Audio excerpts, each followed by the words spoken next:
সময়সীমা বাড়ল এসআইআর এর ৯ ডিসেম্বরের পরিবর্তে ১৬ই ডিসেম্বর। এক সপ্তাহ পিছুল খসড়া তালিকা প্রকাশের দিন, জানালো নির্বাচন কমিশন। এনুমারেশন ফর্ম জমার সময় বাড়ল ৭ দিন। ১১ ডিসেম্বর পর্যন্ত এনুমারেশন ফর্ম জমা। ৭ই ফেব্রুয়ারির বদলে ১৪ই ফেব্রুয়ারি চূড়ান্ত তালিকা। এক সপ্তাহ পিছুল খসড়া তালিকা প্রকাশের দিন। অন্যদিকে এনুমারেশন ফর্ম জমার সময় বাড়ল আরও এক সপ্তাহ। কথা বলবো, আমাদের সঙ্গে ফোন লাইনে রয়েছেন প্রতিনিধি সত্যসুন্দর ভট্টাচার্য। সত্যদার, সময়সীমা বাড়লো এসআইআর এর, বিস্তারিত জানতে চাইবো। দেখো, একেবারেই তাই। যেটা রাজ্যে খসড়া ভোটার তালিকা প্রকাশিত হওয়ার কথা ছিল ৯ ডিসেম্বর, সেটা ৭ দিন পিছিয়ে দেওয়া হয়েছে।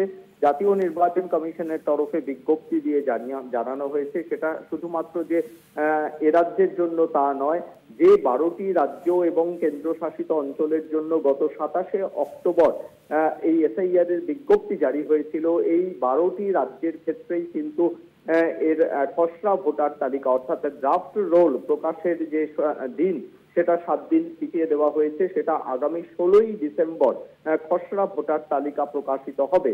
শুধু তাই নয়, চূড়ান্ত যে ভোটার তালিকা, সেই ভোটার তালিকা প্রকাশিত হওয়ার কথা ছিল আগামী বছরের ৭ই ফেব্রুয়ারি।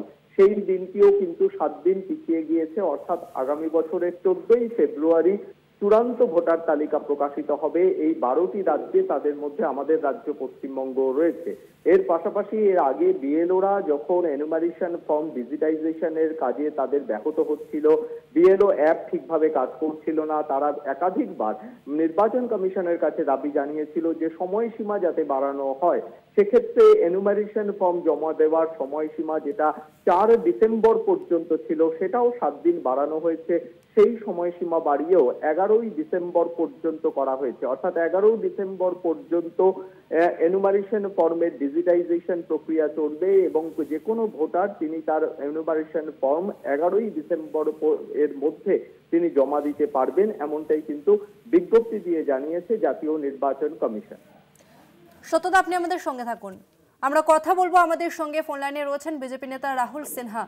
রাহুল বাবু, সময়সীমা বাড়লো এসআইআর এর, বিরোধীদের তরফ থেকে বারবার যে অভিযোগ করা হয়েছিল যে অতিরিক্ত কাজের চাপ এবং এই কম সময়ের মধ্যে কাজ করা যাবে না, বিরোধীদের চাপে পড়েই কি সময়সীমা বাড়লো নির্বাচন কমিশন? কম সময় বিষয় নয়, বিষয় হচ্ছে ওরা চায় এসআইআরটাই না হোক। সমস্যা ওদের এটা, যার জন্য মমতা ব্যানার্জি বলেছিলেন যে ২ বছরের আগে এই কাজ করা সম্ভব নয়, এটা করার জন্য ২ বছর সময় লাগে। আর সেইটা দেখুন কত কম সময়ে ইলেকশন কমিশন করে দেখিয়ে দিচ্ছে যে পশ্চিমবাংলার কর্মসংস্কৃতিতে ২ বছর আর দিল্লির কর্মসংস্কৃতিতে সেখানে হচ্ছে কয়েক সপ্তাহ মাত্র। সেই কারণের জন্য এসআইআর এর প্রক্রিয়া যেটা চলছে, সেটা আপনারা জানেন যে ইতিমধ্যে বিভিন্ন রোল প্রমুখ, যারা এই সিট প্রমুখ, তাদেরকে নিয়োগ করা হয়েছে জেলায় জেলায়। তারা সমস্ত রিপোর্ট দেখার পরই সেই সমস্ত ক্ষেত্রে সিদ্ধান্ত নেওয়া হয়েছে যাতে আরো কয়েকদিন বাড়ানো যায় এবং ১৬ তারিখ পর্যন্ত করা হয়েছে, যাতে সমস্ত লোক এসআইআর এর সুযোগ থেকে বঞ্চিত না হয়। তাদের সবাইকে এসআইআর এর সুযোগের মধ্যে আনার জন্য এটা করেছে। যাই করবে তাতেই ওরা সমালোচনা করবে, ওরা একমাত্র আনন্দ পাবে যখন এসআইআর বন্ধ হবে। তো এসআইআর বন্ধ হবেও না, তৃণমূলের আনন্দ পাওয়ার জায়গাও নেই। ধন্যবাদ রাহুল বাবু।